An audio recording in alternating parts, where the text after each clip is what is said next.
Welcome into Last Call here at WagerTalk TV. I'm Meghan Payton. Time to talk with our panel, get some last minute bets on. We have Carmine, Bianco, Ralph Michaels, Tony Mejia joining us here at WagerTalk.com. The whole point of Last Call, the creation and the inspo behind it was to get you guys involved with our panel, with our cappers, ask last minute questions, get your last minute bets in. So our first guest is going to be Carmine. Any NHL questions that you want, any soccer questions, go in the chat right now. There's some great value going on right now in hockey and soccer. Carmine is the guy to help you out. Later, we're going to have Ralph Michaels break down some college basketball, some NHL, and then Tony Mejia is going to talk NBA. We're going to look over some trade deadline stuff, the action that happened in the last 24 hours, as well as college basketball. Without further ado, let's bring on Carmine. Thank you for joining us here at Last Call. Thank you for having me. This is quickly becoming my favorite show to be on, and I host the two of them. So that's telling you something, Meghan. I'm looking forward to chatting some hockey. I'm excited to hear your insights. Always great to talk a little NHL during the midst of the madness of all the other sports. There's some great insights that you can give us here with hockey. Before we get into one of your best bets for tonight, I want to hear what's going on, what promos you have for us, and then talk a little bit about the streaks that you've got going. Yeah, NHL for the last 90 days or so, if we go back to like November 1st, I think it's 171 and 121 with my NHL releases up almost 50% bankroll gain as well too. So running very good right now. And we did put a promo up, which is Cup 199, which will get the purchaser half off, or basically $200 off the $399 price. So you get the rest of the NHL season right through the Stanley Cup Finals, which will take us into probably the middle of June for only $199, and that's a great deal in itself. And I have an NHL game earmarked for tomorrow. That's likely going to be a 5% play as well too. So 3 plays up for tonight that they can still get up until 7 o'clock. So there's plenty of time, still another hour to grab those over at WagerTalk. Meanwhile, you're giving out a free play here at NHL. We're looking at the Vegas Golden Knights at Minnesota Wild. The spread right now is Wild -1.5. You can get even money on Vegas. The total's at 5.5. What's drawing your attention in this game? Yeah, originally the market opened this at Minnesota at -130.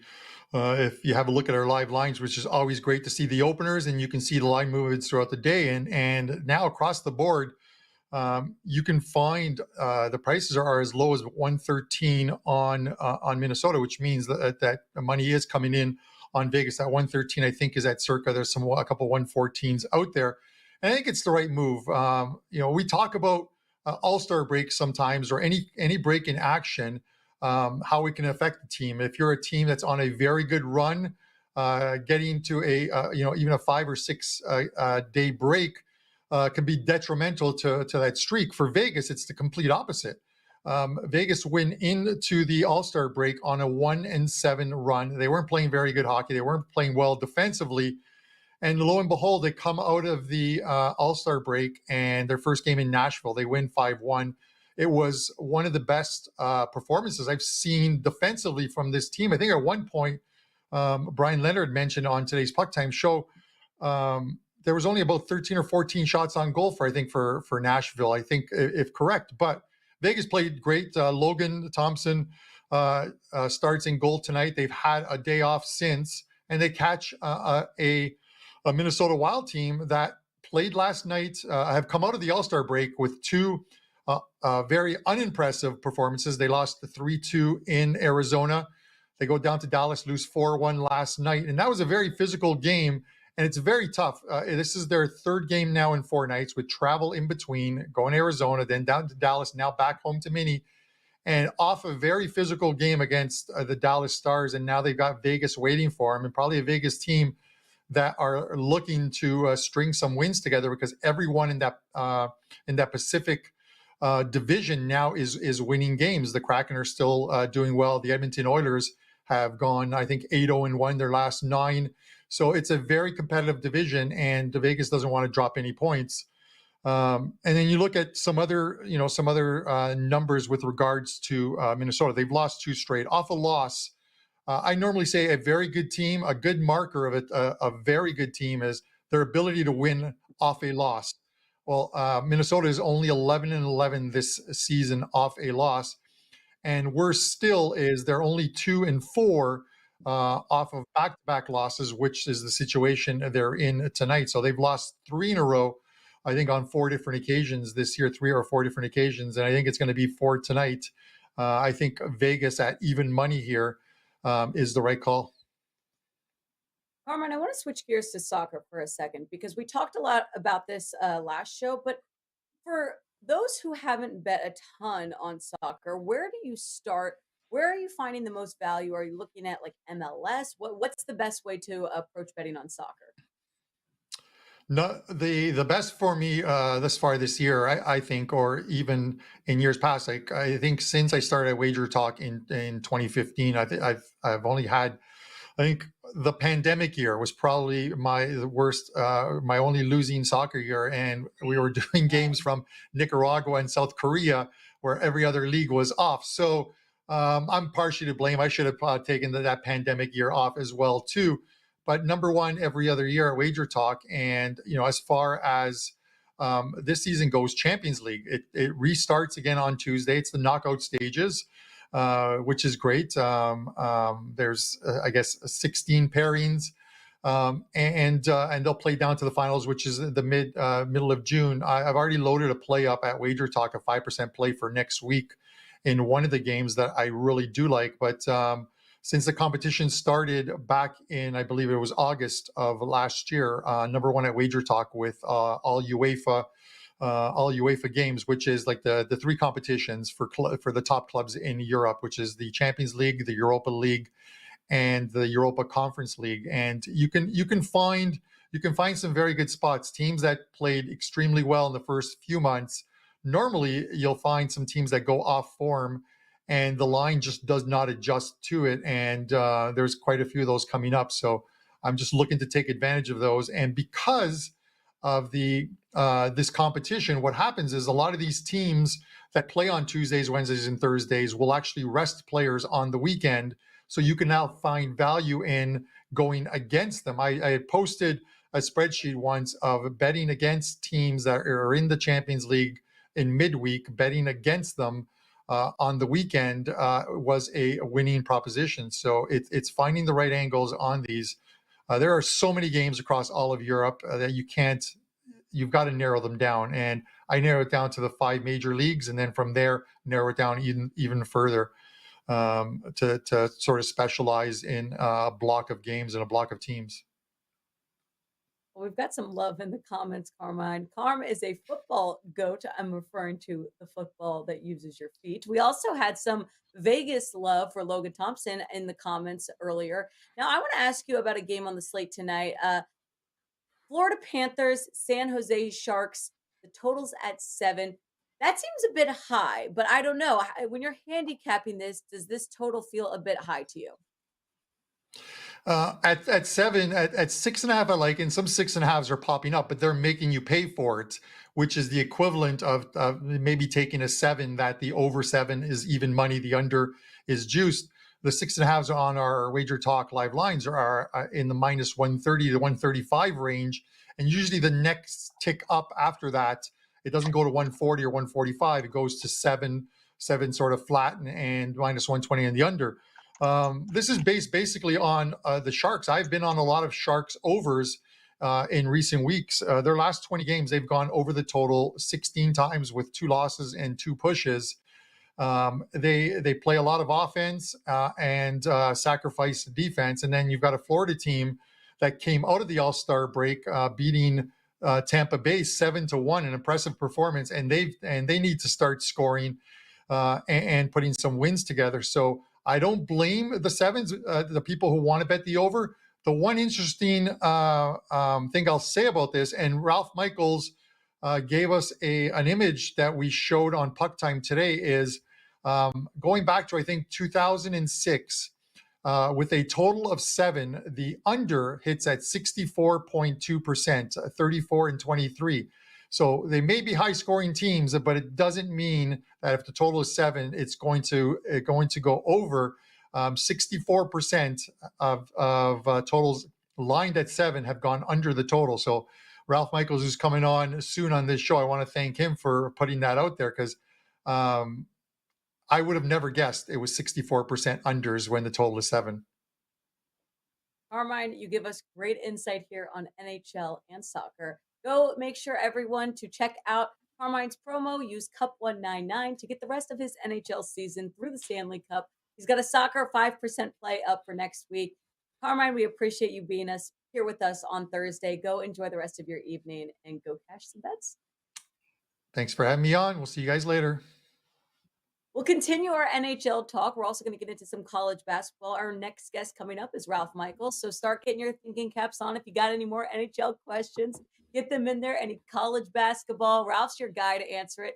And we're going to talk about the most important thing that is here at Last Call, which is the pin. So welcome in, Ralph Michaels. I heard I'm getting some pins coming in the mail soon. Tell the folks that are just joining us for the first time what we're talking about here.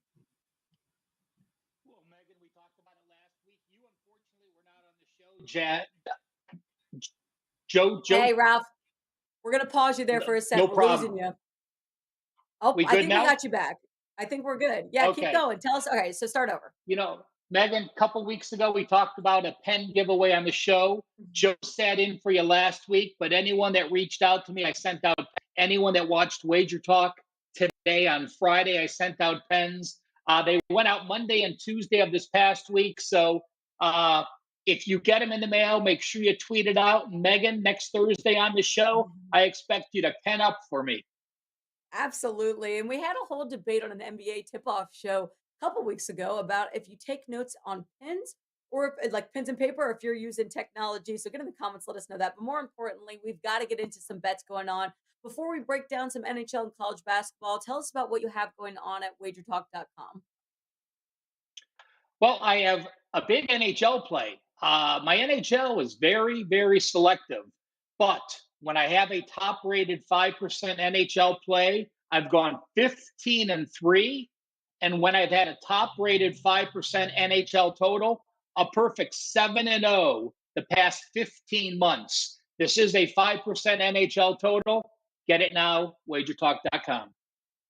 Ralph, what I love is that you're selective. And so when you do make a bet on NHL, you know it's going to be a good one. Let's stick on hockey because I know that you are going to give us out a free play here. We're looking at the Calgary Flames at Detroit Red Wings. Let's look at the spread here right now. The Red Wings are a 1.5-point underdog. Total is at 6. What are you eyeing in this matchup? Well, if you take the money line, Calgary's minus 150, 155. It's a little higher than I normally like using, but I think the spot is great for Calgary. And this is not my 5% play, but it was an actual client release. You look at the Red Wings, they are 5-18 as a dog of plus 125 or more. When they're playing teams that they can battle with, they do well. When they are overmatched like they are tonight, they've had a very poor performance. The Flames, 7-2 off a loss. They were off a very physical game in which they had 8 fighting and roughing penalties, and they lost in overtime. And I really like the quotes of the players and the coaches after the game. I don't think we've had a game like this. It shows everyone, and more importantly, it shows the dressing room. We're not going to back down from anyone. We got to keep this momentum going and finish this road trip on a strong note. But I see the better team have that type of game off a close loss. It's almost going to certainly sway me toward that team. And we're matching them against the Red Wings, who are a very poor underdog, a great situation for me. This is an actual 4% client release on the Calgary Flames. All right, all the NHL action here with Carmine and Ralph. But let's switch gears for a sec. Let's talk a little college basketball. You've got a good take on Oakland at Wisconsin Green Bay. Oakland right now is a 10.5-point favorite. The total's at 139.5.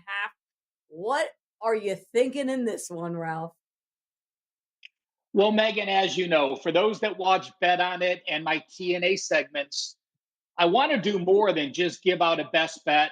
I want to talk about situations that occur and how you can benefit from it. It happens that this game falls into those situations, But I want to break down the situations first. There's two separate systems. And remember, when we're talking systems, systems apply to any team fitting a certain situation. Talk about trends and angles, that normally applies to one team. How Ohio State does as a home favorite, how this team does as a dog. But in these two systems, the first one says in February, so we're talking the end of the regular season in college basketball, you're many games in. If you are a home dog, 7, and you're coming off a win.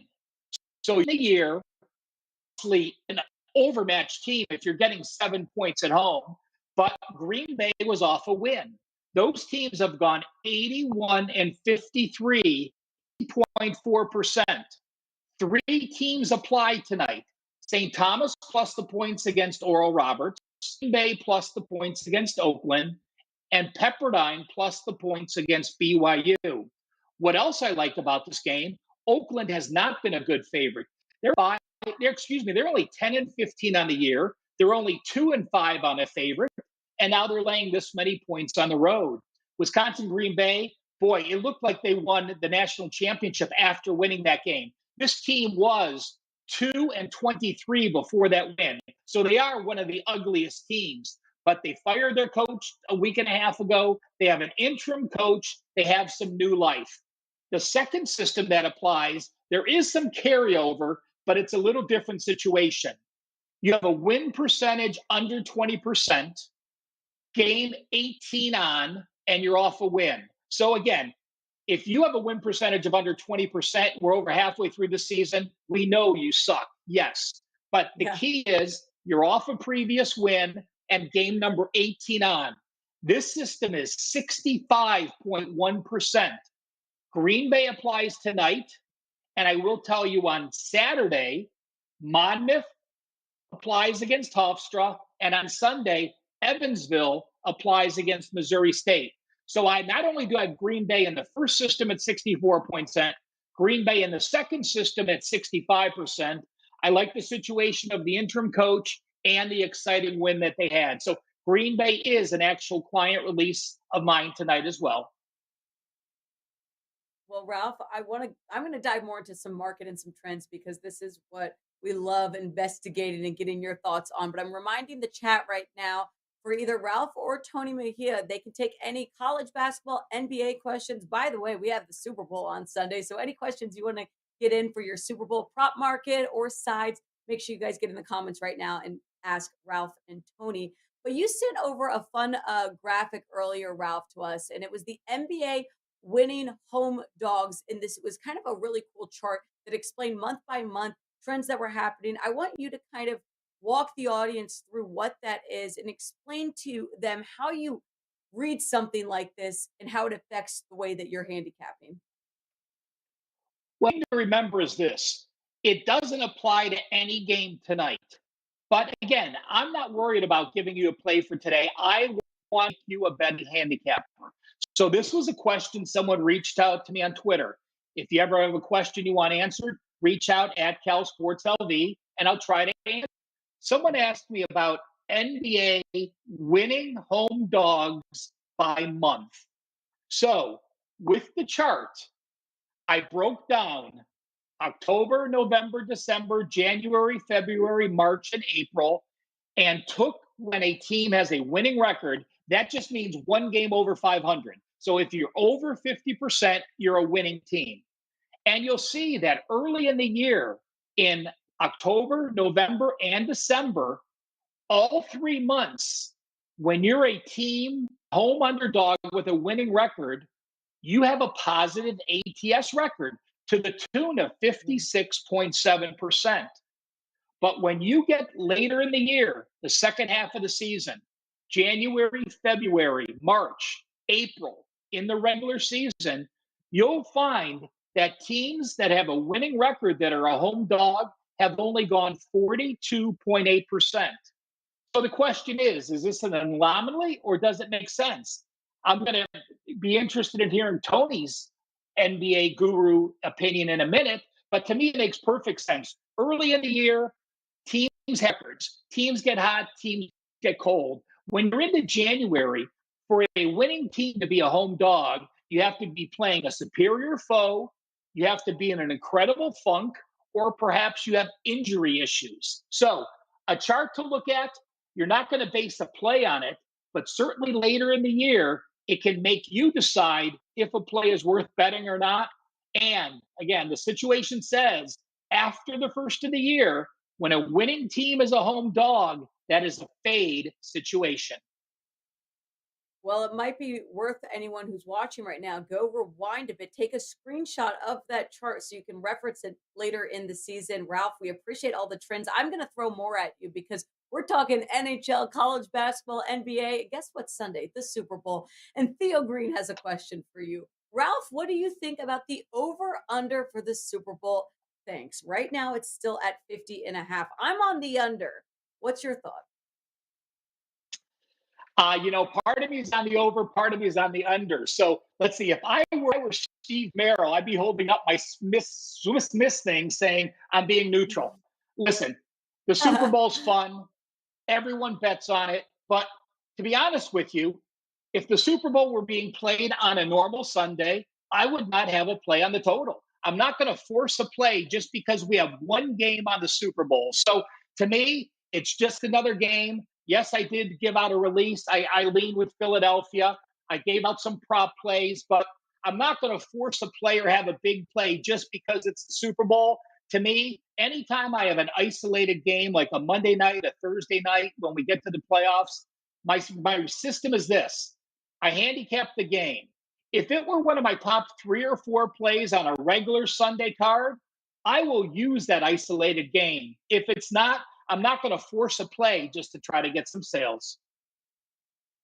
And Ralph, this is why you're so successful. But Theo, I'll tell you what I'm thinking just for fun because I like the entertainment value of Super Bowl.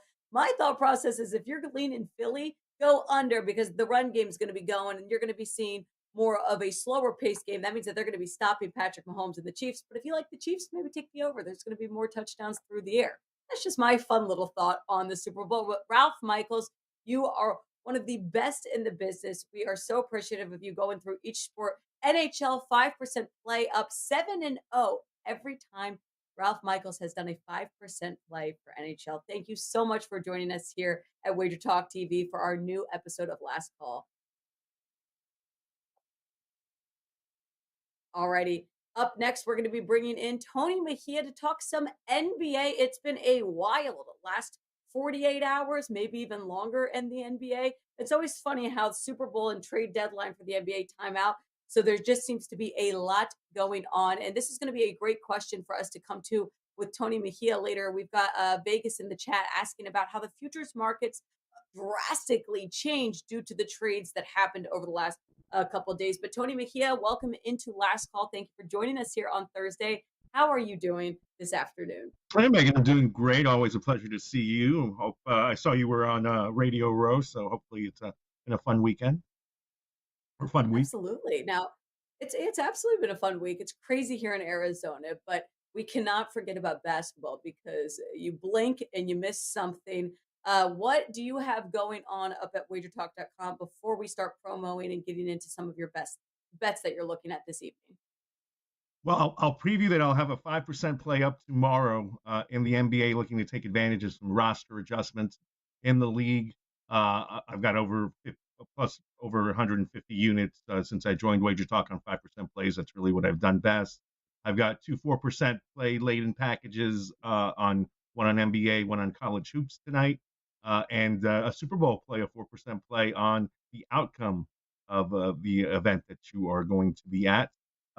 Going on this Sunday. So still haven't done all of my props, but I have gotten started. So if you want to talk some props later, that's cool. But yeah, I've been monitoring everything that's going on in the trade deadline today. It's been a wishy-washy week in basketball altogether. Some teams that have shown up and done what they're supposed to do, and others that absolutely haven't and have burned me. And it's been interesting to see teams like the Jazz, the Clippers, the Mavericks, the Brooklyn Nets, really that have either responded due to all this movement or have totally wilted. So been an interesting week. Absolutely. We are going to look at one game that you're eyeing on the NBA slate. That's the Denver Nuggets at Orlando Magic. Right before we started this show, Jamal Murray was ruled out. And I hear you have a play on this one. Can you walk us through what you're looking at right now? Nuggets are a 4.5 point favorite. The total's at 230. What are you taking in this Yeah, a little NBA drama. One of the matchup? moves today that might be puzzling to some is Bones Highland getting moved to second round pick to the Los Angeles Clippers of all teams, who could come back to bite Denver. Well, he and Jamal Murray had beef apparently. That was one of the reasons why Bones got moved. But that kid has a microwave Vinny Johnson potential, so it'll be interesting to see how he fits in LA. But Jamal won't play in Orlando tonight against the Magic, and he didn't play last time out against Minnesota. Well, didn't really affect the Nuggets. They led 49-19 against the Timberwolves in the first quarter of their most recent game, led 79-48 at the half. They're really a strong first half team, specifically in the first quarter, because teams don't really know how to respond to Nikola Jokic. And the fact that he gets all his teammates involved early and they invest on defense as a result makes them a very strong first quarter and first half team. They're laying 1.5 in the first quarter tonight and 2.5 now in the first half. I recommend laying the 2.5. It's a client play, a small one. But I think Orlando's not necessarily a great home team. They will be without Gary Harris tonight. That's probably their top perimeter defender. Mo Bamba got traded today in a move that'll bring Patrick Beverley to the Magic. We'll see if he sticks. I think he hits the buyout market. But they're down a couple of guys. So Denver for me in the first half, laying the 2.5. Well, speaking of drama, it was a drama-filled last 2 days. Vegas Degan wants to know where he can lay some of his money. He says, any futures market moves affected drastically by the trade deadline? Where should I sprinkle some of this moolah? LOL. What do you have to say to Vegas in regards to the trades that have happened? Well, if he was psychic, he should have gotten in on Phoenix before Yeah. last night, because now the value has diminished significantly. They're the Western Conference favorite and have leapfrogged everybody except the Boston Celtics, and leapfrogging the Milwaukee Bucks too, which to me is surprising. I mean, look, they've got a legitimate big four now in Phoenix with Chris Paul and Devin Booker in the backcourt, and then Kevin Durant and DeAndre Ayton in the front court. But they've got to fill stuff out around them. Corey Craig, I guess, will get the first crack at the starting small forward job. They've got Josh Okogie to be a 3-and-D guy, Landry Shamet, and they got other guys that are currently injured that should come in. T.J. Warren was acquired in that deal, so they'll have to rebuild some stuff around them. Certainly, Monty Williams is a good coach, but the West is loaded. I mean, you still have Denver. The Lakers are improved. To answer his question, I think the Clippers have gotten a lot better, and the fact that they're not in that top five for the futures market makes them valuable to me. I mean, they've played terribly of late, really playing down to their competition, barely won in Brooklyn on the end of their Grammy trip. And then last night, actually losing outright in their return to the Crypto.com arena to a depleted Dallas squad that was debuting Kyrie Irving and didn't have Luka Doncic. But you've got Kawhi Leonard and Paul George leading the way. They added Mason Plumlee today to back up Zubac. That's a tremendous move. Added Eric Gordon to upgrade from Luke Kennard as your top shooter off the bench. They're going to be able to bring Robert Covington now in extra minutes. And like I said, Bones Highland, I think, is a tremendous X factor. So it doesn't bother me that they got rid of Reggie Jackson. He's kind of really been a shell of himself all season. So I think the Clippers are going to be really dominant over the next few months. So you should get on them now. Yep, and Bullbeck's speaking the truth. West is stacked. It absolutely is. Tony Mejia, I know you've got college basketball and NBA packages up both for tonight at WagerTalk.com. Can you give us some leans that you're looking at for college basketball? Sure. I mean, I was looking at the card because I've been mostly NBA today. Early on, so the biggest game of the next hour is going to be Iowa at Purdue, and I saw that Iowa's getting 8 points. Purdue certainly formidable. Iowa really doesn't have much in the paint outside of Rebraca to stop Zach Edey. That being said, Iowa has the shooting to notch a backdoor cover here. So too rich for my blood to lay them with the points with Purdue. I would lean to taking the points with the Iowa Hawkeyes on the road. Some other games tonight: Middle Tennessee at Western Kentucky. Hilltoppers have been slightly better since they got Rick Stansbury back. He missed a bunch of games due to undisclosed absence. I assume it was health related, but he's back, and the Hilltoppers have been better of late. Middle Tennessee's very athletic, but doesn't shoot the ball very well. What else we got? That Oakland Green Bay lean. I'm actually on the other side. I think Oakland blows out Green Bay. I don't know which way. I thought Ralph was taking the points with Green Bay, but the fact that they did celebrate like it was their Super Bowl and beating Milwaukee, who I laid 17 with, by the way, it was to me eye-opening because Green Bay is depleted. They are on an interim coach. They have gotten down to maybe 7 scholarship players. Oakland should smack them around at their house. Tony Ghosted wants to know about Stanford. He says, are we sniffing a Stanford under tonight? Stanford's going to be playing Arizona State at Stanford. Total team or the game totals at 138.5. Any leans you have in this one? I wouldn't talk you off the under there. Harrison Bryant's been pretty disappointing for Stanford because he was a Dallas kid that went out there out west and it was considered an NBA prospect and really hasn't lived up to billing, even though the athleticism hasn't diminished whatsoever. He's just got to be more of an impact player. They tried bringing him off the bench too, and Stanford just came off a really disappointing game at Colorado. So this is a bounce back spot for them. Arizona State typically plays low scoring games. If you want to play the under there, I can't talk you off that. I do think Stanford responds tonight and beats Arizona State. Sun Devils have kind of been doing it with smoke and mirrors for most of the season. If their grip loosens, pardon me, on the defensive end, then I think Stanford rolls. Tony Mejia, we appreciate you joining us here at Last Call. A reminder for all those who are watching, go to WagerTalk.com. Tony Mejia is going to have a 5% play available later tonight for Friday. He's also on a great spread run, 16-8. He's got a Super Bowl package up, college basketball, NBA, all you can find at WagerTalk.com. Thank you so much for joining us, Tony. Thanks, Meghan. Have a wonderful weekend. Enjoy the Super Bowl. Thank you. Thank you. Great stuff here, as always. A great panel. We are so grateful to be able to break down and hear their opinions and get some free plays. All of this available at WagerTalk.com. Make sure you guys go ahead over there. Don't miss us. We'll be back Saturday at 8 a.m. Pacific to talk more college basketball, NBA, and Super Bowl.